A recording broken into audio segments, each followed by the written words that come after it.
Have you ever... Oh, excuse me. I almost forgot. Hey, true believers. It's Englentine. Yep.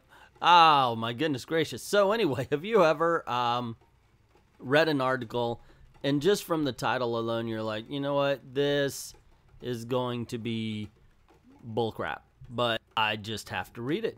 Just have to read this. Well, anyway, I found this article that says Dazzler X-Song may be the most socially relevant X-Men story in decades. Yeah, that's the title of it. And I thought, okay, I want to go through this and just kind of deconstruct it, tear it apart a little bit, because this is the second most Gabby Award nominated book this year so far, right after Pervert. It is a horrible, horrible story. And it made me think about something. Before I get to the article, I want to tell you something I think. And this is just a theory from what I've seen. I think people have become too used to the X-Men. Meaning, like Nightcrawler, the demon guy, he's not exciting anymore by the way he looks. Or you just don't feel, oh, excuse me if you hear storms, I live in Florida, so we get that sometime. But you don't feel like the X-Men are socially put upon, and I think Marvel is all to blame for that. They stopped being that and ended up being this paramilitary style super team, just another super team, and the allegory for what they're supposed to be has been lost. So people are too used to the X-Men. So the X-Men are no longer the gay people, the black people, the crippled, the ostracized, or just the awkward teen. Literally, the X-Men could mean anybody who did not feel like part of a group, and that's everybody at some point in time. And that was the brilliance of the X-Men. And I think the X-Men became too popular. They became, like I said, too normal in the eyes of everybody else. It doesn't matter what they look like. They're the X-Men. They're cool, right? So then you have to start talking about how there are different people in different in different factions of mutanthood. But this isn't even about that. That's not what this story is. They're going to tell you it is, but it's not about, say, normal human-looking mutants being ostracized or ostracizing the ones who look weird. That story was already told in the 80s when they went to the sewers and discovered the Morlocks. That's what the Morlocks were all about. The fact that, hey, you know, you guys who can pass for human are up in the X-Mansion while we're down here eating rat burgers. You know, that was what that particular story is about. That's where the story that the person is trying to tell from X-Song, or Mags Visaggio is the person in this matter. So, wow, the storm is... I can hear it loud. I don't know if you can, because I know the microphone is picking it up for me. Anyway, that's what that particular story is about. The X-Song is about mutants not liking Inhumans because they went to freaking war. It's not a bigotry thing. It's not just flat out, well, they're different from me, so they should die. It's not about that. And yet, of course, that's how Mags wrote about it. Okay, let's see. I guess, you know, I've talked about this for a while. Why don't I actually hit the article? Anyway, that's my look on it. If the story that they want to tell, or that Mags wanted to tell, is already in the X-Men lexicon. Things are already there and set up. You have human-looking mutants. You have you have non-human-looking mutants. That's where the separation would be, not human or mutants in humans. The fact that mutants are the ones that are the aggressors tells me that X-Men have become too normal and too popular outside of the story is what I'm talking about. Like writers, artists, they grew up with the X-Men. They think they're rah-rah good guys, and now they've lost the allegory.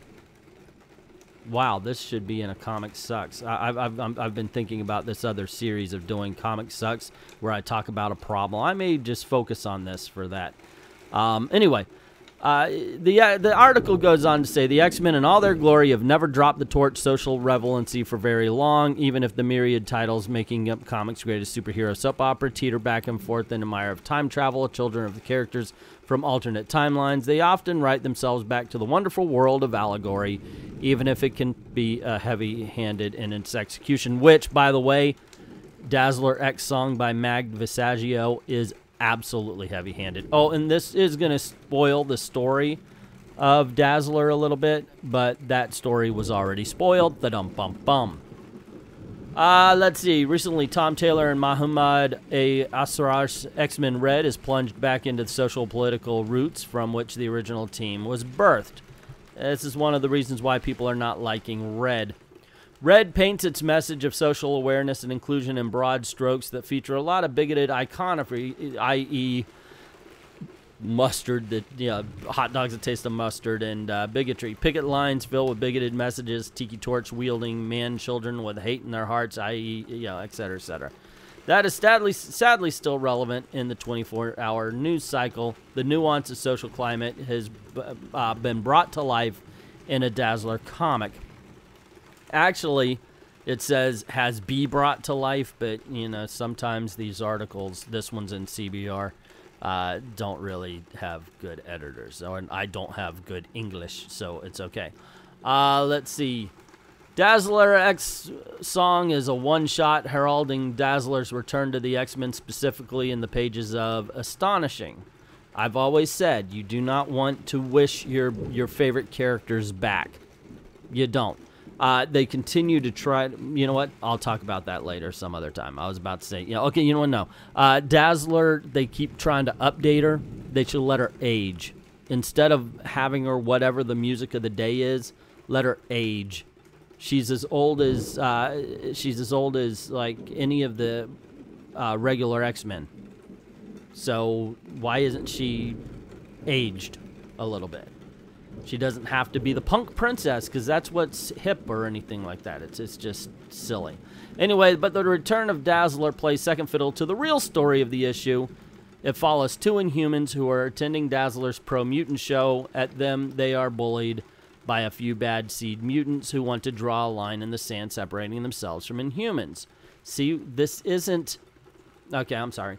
This inner fighting, it's not inner. It's two different people. If they want to tell the story of inner fighting, you have to go with mutants who look human, mutants who don't. The inner fighting resonates with a lot of social strife seen among people fighting for the same thing. See what I'm talking about? Historically speaking, during civil rights movements, as one group of disenfranchised people is lifted on the shoulders of progress, there is often an unspoken feeling directed towards other groups that urge them to wait their turn. Sadly, this often diminished progress is a game of inches and causes change to move like an... That's only if you see people as groups. I've seen this, and I've got to admit, I've experienced it. It's where you say, well, if you say this, then you must mean that. Like, oh, I love Fridays. Wait, you think Wednesdays suck? That's not what was said, but that's the message that people are gathering. If you prop up one, you must hate the other. That kind of thing. But here's the thing. You're not talking about a day of the week. You're talking about a social situation where you cannot prop up any kind of person. Sorry. If all people are equal, then you cannot do something like that and say all people are equal. I know it sucks sometimes because you want to correct the wrongs of the past. But sorry, the only way you can really truly be equal, correct the wrongs of the past, isn't by coming up with the programs that elevate, but just by ignoring what caused the wrongs of the past. That's the only way to be equal. Now here you go. We've undid that law. You now have every benefit that we do. Giving extra benefit because of anything, that's not equal. It may sound shitty, but I'm sorry. I don't think I'm wrong in that. Okay, where are we going? I lost my place in the article, so give me just a moment.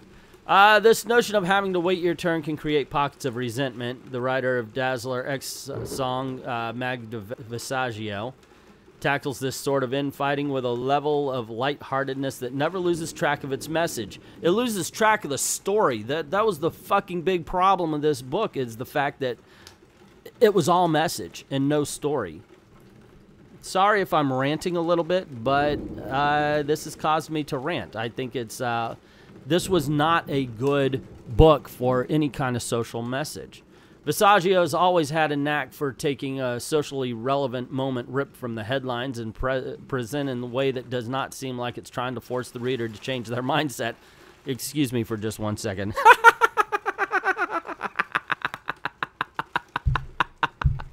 Oh, and scene. Even if it would be for the best, but at the same time, she makes her audience understand the character's plight. After all, empathy is the first step to making... Mags Visaggio is not an empathetic person. Not by anything that she has put forward. I don't know. Maybe in real life, maybe behind the scenes, very empathetic. I don't know. But as far as the public persona is concerned, Mags Visaggio cares about Mags Visaggio. Period. End of story. Done.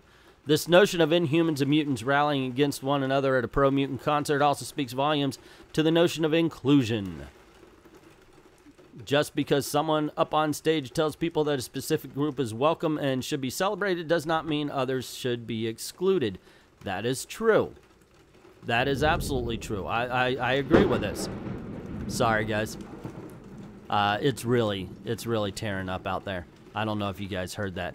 Anywho, it is. It's like I said, just because you say you like Fridays doesn't mean you don't like Wednesdays. Simple as that. But also, you know, just because you say, hey, it's welcome, you're not saying that anybody else is excluded, which actually happens quite a bit. Just because I don't like the writings of Mags Visaggio doesn't mean that I don't like all trans people. Just because I say I don't like the Iceman comic book doesn't mean that I hate gay people. But that is what's turned on a lot of people who criticize comic books these days. They are absolutely torn down because they have an opinion about a comic book, and it's brought up like this is your opinion on everybody in life if you don't like the writing in a particular comic book. It's freaking ridiculous that it's gotten to this point, but that's what they're saying, and that's... So, yeah, I agree with that. Just because you say one does not mean all. One does not equal all. Oh, my gosh, it's really coming down, guys. It's actually, wow. Okay.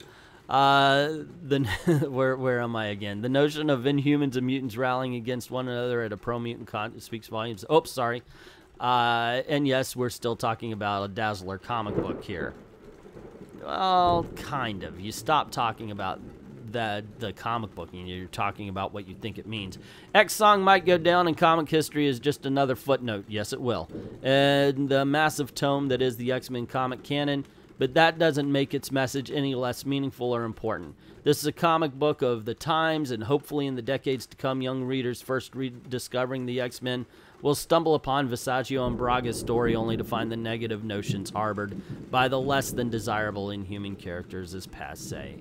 Maybe Dazzler isn't the beacon of social progress we were looking for, but it seems she's become the one we have. Well, her and Jean Grey. Here's the thing.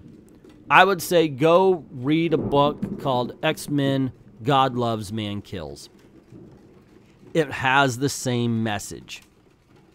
It has the same message, and it is done so much better. There are some heavy-handed scenes in it, but it tells the story of inclusion, and racism is bad, y'all.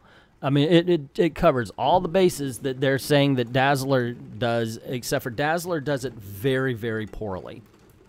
It does. It's not a good book, gang. Sorry to spoil their little love-in here, but it does. God Love, Man Kills. That's the X-Men story that Dazzler wants to be and fails miserably at. But that's just my opinion. What is yours? What do you think of Dazzler's X-Song and its social relevance, as it's being said? What do you think of the whole, oh, well, we're insiders, but it's Inhumans versus mutants. Anything that was basically mentioned here. By all means, if you think I'm full of crap, tell me why I'm full of crap. If you agree, tell me why you agree. Let me know in the comment section below. Just don't go, you suck, yeah, because that's retarded. You're a fucking retard if you just do that and walk away. Because you took time out just to write you suck. Just does not make sense. So if you have time to actually write anything, put down real thoughts. That's all I ask. Yeah, just write on into the comment section if you haven't figured that one out. Anyway, also, if you like this video, you want to see more, click like, share, subscribe, and if you haven't done it already, hit that notification bell, because these days subscribing isn't enough, and neither is notification. Saw a whole video on it. They said, well, we don't want to spam your subscribers with your videos. And those who notify, maybe they don't want all the notifications. Oh my gosh, YouTube, come on. Anyway, so that's just, my problem. Anyway, go on ahead, hit notifications, subscribe, the whole 9 yards. Also, this is the way we're trying to make a living, so if you don't mind helping out the channel, go on over to Patreon. Drop $1 in the till. Link is in the description below. Help us keep the lights on and help us keep making videos for you. And I'd like to thank everybody who's already done that. And to everyone, all of the true believers, thank you very, very much for watching.